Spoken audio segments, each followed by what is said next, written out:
let's talk about how men seek revenge when they're filing divorce. Hi, my name is Dr. Natalie Jones. I'm a licensed therapist. I've been counseling women and men who have been, who have experienced abuse, as well as those who have perpetrated abuse and or violent crimes. And I wanted to answer this commenter. It says, Dr. Jones, can you please talk about how men seek revenge when you file for divorce? I would even go so far as to say it's not just for divorce, but when you're leaving, when you're ending the relationship, is what I meant to say. I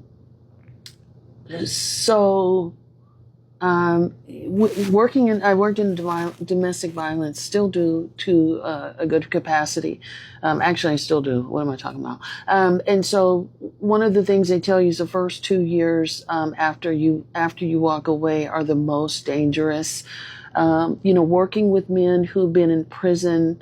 I've seen some things. There are some people, unfortunately, there are women out there who have a permanent restraining order. I don't think people realize what you have to go through in order to get a permanent restraining order from a man. And even in working with men who are incarcerated 10, 20, 30 years, what I've noticed in working with a lot of them is a lot of them hold on to that rage that they have. And so a lot of them, I worked with a lot of men who were thinking about ways in which they could get you back, right? And retaliate and, violate the restraining order and, make a call or have someone go to the house, to intimidate, their former exes or, the women that they were stalking. And so a lot of them do still have people, even when they're locked inside, that have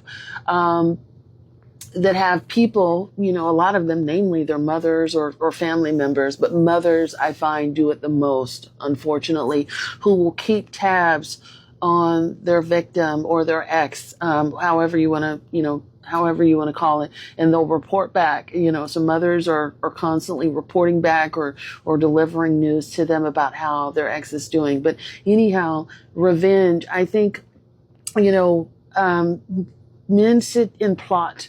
Even again, they never let go. Again, they plot revenge, even when they're down for such a long time. They consistently plot revenge. So if and when they do get out, they do parole. One of the first things they're thinking about is getting you back, and that's probably one of my harder clientele. Hardest work that I have to do is working with men to let go of that rage and that fear of, that rage and that desire to retaliate, and seek revenge. So once that sets in, they almost never let go of it until they actually carry out their threat. So even though the research says 2 years, I'm here to tell you there's men that will carry that feeling lifelong, that desire lifelong. And so one of the ways that they seek revenge, one of the number one ways that I've seen it is that they want to attack that woman's character. And they basically want to do anything to slander that woman. So a lot of people get on here and talk about narcissists and narcissistic abuse too. Guess who's in court, calling their spouse narcissist, right? And saying that they were also being abused. Abusers also use this tactic as well. And they try to solidify, and produce this mountain of evidence to show that, if you have kids with this person, they may submit a mountain of evidence to show that you're not a good mother, but the evidence can't be substantiated, right? There's a lot of fluff, but they will spend money and resources. I've done a few podcasts on this. One of my very first one I did was Stephen Peskin. He's an attorney based out of Chicago who I've written for professionally about some of this stuff too. Nice guy. But he talked a lot about how when men hire him, for divorce, they are willing to spend any amount of money necessary to make that woman suffer, right? And that's, he talks to them about like what he's about, but he talks a lot about how they will spend money, they will tie up, they will delay divorce proceedings, but their main goal is to use the attorney to get them back, and by all means, and they're willing to spend any amount of money necessary. So the first thing they go for is the things that you love, kids, pets, and things like that. So they'll be caught up in petty arguments, or they will kidnap children. They will kidnap pets. In severe cases, unfortunately, I've seen, and I've worked with people who've actually killed children, and trigger warning about that, killed children and or pets as an ultimate form of retaliation. In extreme forms of retaliation and revenge, I've seen murder suicides. So that's, to me, that's at the far end of the spectrum, or just even murder in some cases. But murder suicide, where they want complete and ultimate control. Sorry about that. Over the situation. But they want to drain you of finances. They don't want you getting any access to their finances or shared finances or properties, things like that. The other way this happens, again, which I've spoken about for years on my podcast, is these men will align themselves with your family. So you may be the odd person out, where your ex is buddied up with your family, and you become the outcast. You become the stranger, where they're going out to lunch with your mama and your daddy every week, or your sister, or things like that, or they sort of given your family a snow job, and your family is siding with them in the divorce. So they're good about doing the smear campaign, using your family and weaponizing your family against you, and sort of triangulating them with that. There is parental alienation, which is also something that I work with quite a bit in court.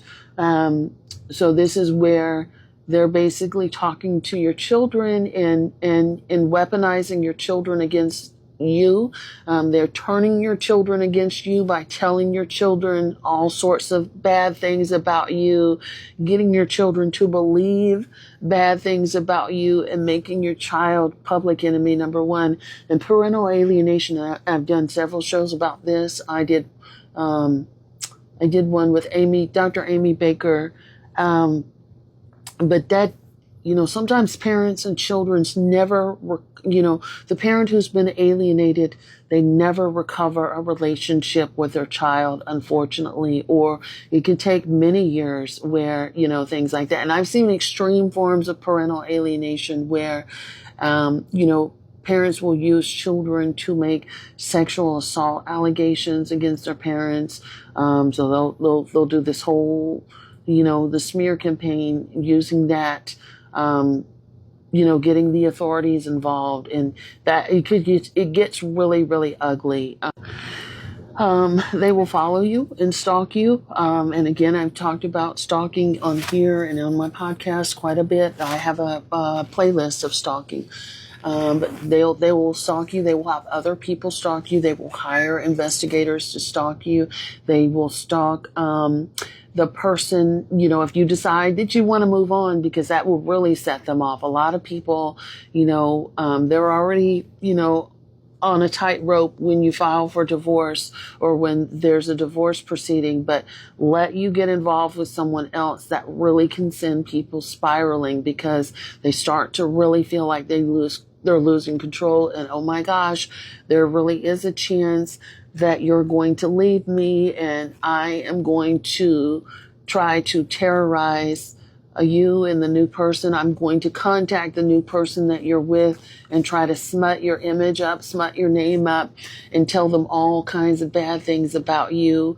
I'm going to harass you. I'm going to harass them, so that you don't get any peace in your new relationship. They don't want you to move on and be happy. And again, this is just a 10-minute conversation. This is not comprehensive. There's really so much more that I've actually seen people do.